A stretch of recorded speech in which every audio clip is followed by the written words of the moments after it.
Hello friends, it's Lindsay Law. Welcome to Youth Rising, a gathering place for families to talk about mental health.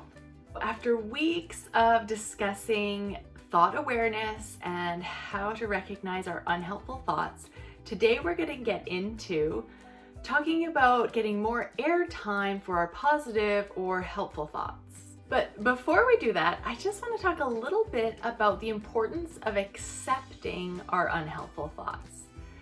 We know that these unhelpful or negative thoughts are coming from our primitive brain.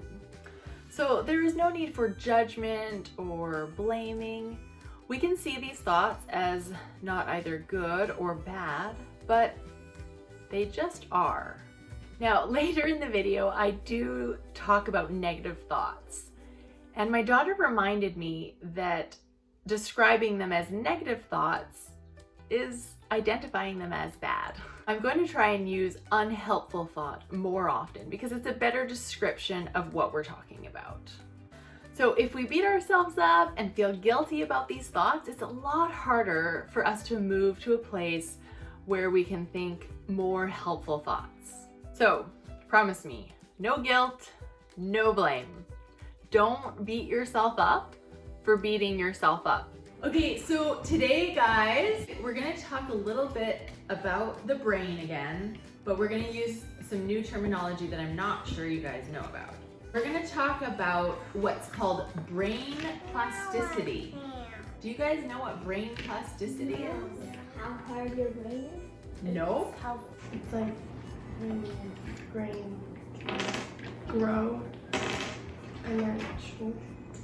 Yeah, okay, you're on the right track. So brain plasticity basically means that the brain can change.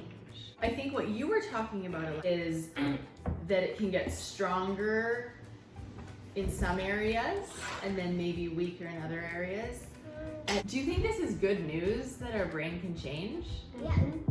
Yeah, it's great news because if our brain is doing something that we don't like, we know we can change it. And also, let's say we want to learn something new, like the piano or the guitar. As our brain changes, we can get better at something and we can learn. That's how we learn. How could we learn if the brain isn't always changing, right? So this is awesome news. This fact that the brain can change also gets us into a little bit of trouble. And the reason is because sometimes our brain learns something wrong. Like let's say you're practicing the piano, Your second finger instead of your third. and then your brain has developed this really strong pathway of using your second finger. And it's gonna be a lot of work to change what your brain has learned. So what happens is when it comes to thoughts, is if you have a negative thought and it repeats over and over in your brain, what happens is the neurons, okay, do you guys know what neurons are? Brain cells. They're so cool. Yeah, well, they're nerve cells that actually, that's how the brain transports information. So you have one neuron and it connects to another neuron that connects to another neuron. And so what happens is as you have a thought over and over in your brain, that pathway gets used over and over and it gets really strong and more neurons get involved. And so what I like to do is I like to think about it and just imagine in your head like this really big superhighway, like of cars, right? Think about like a really big highway in a big city and there's lots of lanes and lots of cars and they're all going super fast, okay? And so this pathway that's created in our brain, it's like that superhighway. It has lots of lanes or lots of neurons and it's easy to access, right? You can get onto this highway from all sorts of places. It's easy to get onto this negative thought pattern because it's had so much practice. Your brain's practiced so hard. Absolutely, like practicing the piano, you're creating all sorts of amazing superhighways in your brain to learn to play Debussy, Beethoven, right? And you're creating these amazing superhighways in your brain. But right now what we're talking about is what if you create a superhighway that you don't want? And then you can get down that road really fast, right? Superhighway, the cars are going so fast. So let's say you have this superhighway in your brain because of a negative thought. And now you've decided you want to change it to a new thought. The thing about the new thought is that you don't have a lot of neurons dedicated to that new thought. And so instead of thinking about a superhighway in a big city, I want you to think about walking through the woods with no path. So, which was what we would maybe call bushwhacking. So maybe you have a stick or a knife and you're machete. You're bushwhacking through the trees to try to get to where you're going. And that's kind of what it is like with a new thought. It's not easy to access like the superhighway. It's going to be slow moving, isn't it?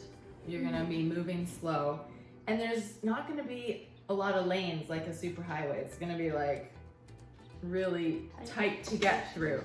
So that new thought, creating that new thought in your brain, it's going to be a lot of work, isn't it?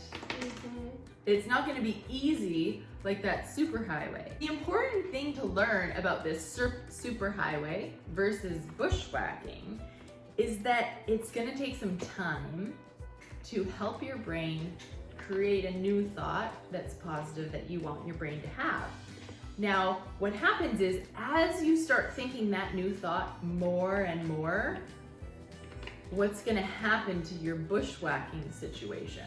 You're going to go on it more and more, and you're going to create a path through bushes. That's right. So then it'll become a path, and then maybe it'll become a road, and then it can become a superhighway. That's right. And then what do you think will happen to the superhighway of your negative thought?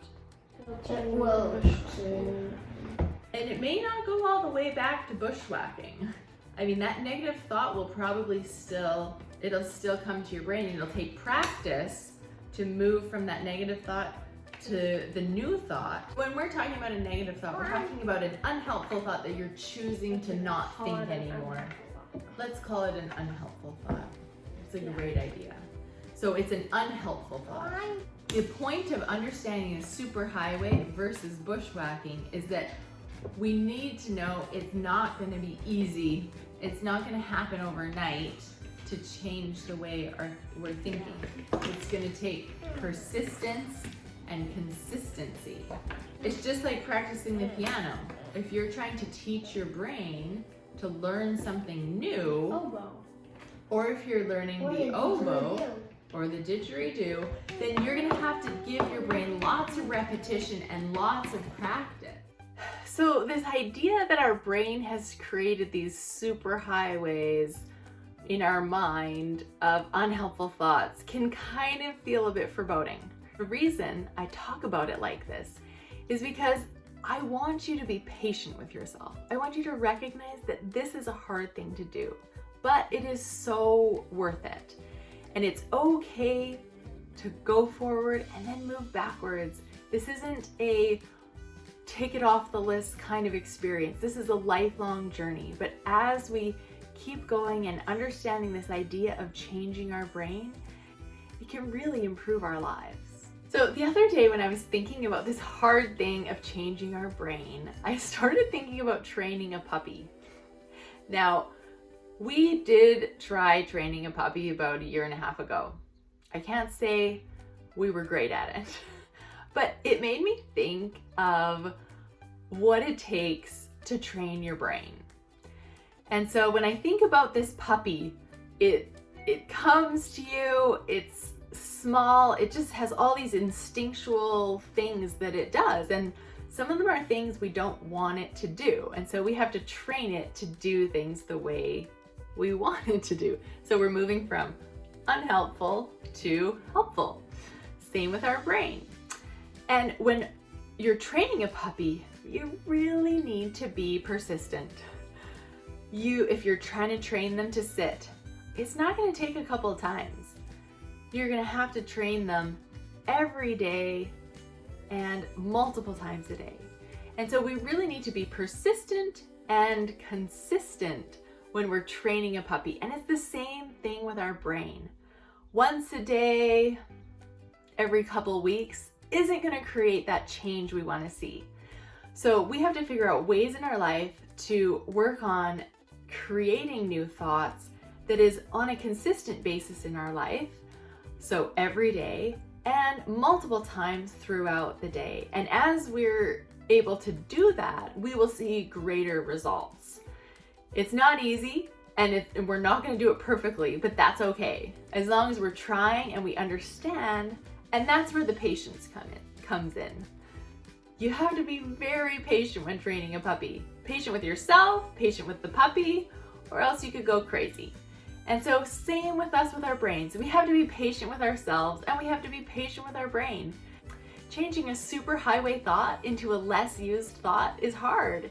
And changing a new thought that's bushwhacking through the woods into a superhighway is a ton of work. But the joy is it can be done, and I know that you can do it because I've done it and I'm continuing to do it through my life. Okay, so here we are. We've recognized that we may have unhelpful or negative thoughts. We've practiced ways to be more aware of them. We've accepted them, and we know that they're not either good or bad. They just are. And the fabulous news is we can change them if we want to. So how do we do it? I've talked about a few things that I do in my life as we've gone through the different cognitive distortions. It is a huge topic, and it is something that we will cover over multiple videos. At the beginning of my journey of learning to change my thoughts, I would ask myself this question: is this a helpful thought? Or is this thought serving me? When the answer to that question was no, I would ask myself, what would be a more truthful, rational, or helpful thought? When I came up with a new thought, there's a few things I would do. I would look in the mirror and I would repeat the thought. Another thing I would do is put little sticky notes up on my mirror, beside my bed, so that thought was something that I came in contact with more often. One of my favorite tactics was to use passwords to remind myself of positive things. I won't give you examples because that could be dangerous. Try and be creative about ways that you can incorporate a new thought into your life. Think of something in your life that you do on a regular basis, something that you repeat in your life, and then try and incorporate that new thought into that habit that you already have. I think, as I've mentioned before, I also love to write things down because the actual motor activity of writing something down imprints it in your brain a little bit more, just like hearing your voice say it. So taking it from thinking to writing to hearing will really help make that pathway stronger so that thought can more quickly become a superhighway. The other important thing to recognize is that unhelpful thought will still come, because when I think about some of the thoughts, I spent years creating that pathway in my brain, and those thoughts come very easily, and my brain will still continue to do that. But as I move over to creating a new thought and getting more airtime for that thought, slowly less time will be given to the unhelpful thought I'm trying to make less prevalent in my brain. So as I'm embarking on my bushwhacking journey to a new thought, I like to think about the superhighway of thought that can be created in my brain with that thought, and that encourages me to keep going. I'm motivated by the idea that I can create a brain that more easily jumps to helpful thoughts and positive conclusions about myself. Please let me know in the comments, what are some of the things you do in your life to increase positive thoughts or helpful thoughts? Thanks for joining me today and for sharing and liking my video, and hopefully these ideas can start to help you generate new pathways in your brain. So please subscribe so that we can continue this journey together.